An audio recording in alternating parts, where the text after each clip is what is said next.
Opinionisti i Big Brother VIP, Arber Hajdari ka qenë dje i ftuar në emisionin e pasdites në Tapu Channel, ku intervistuar nga Bieta Sulo.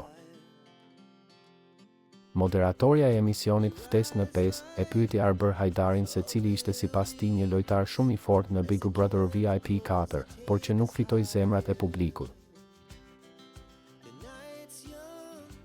Mes 4 finalistëve të Big Brother VIP do të veçoje si lojtar më të fortë, se është tjetër gjë kush fiton zemrën e njerëzve dhe është tjetër gjë atë që ti e quan lojtar të fortë, po se bëri dot për vete publikun nga ana tjetër. E pyeti Bieta Arberin. Ky i fundit pa hezitim tha emrin e aktores Rozana Radi.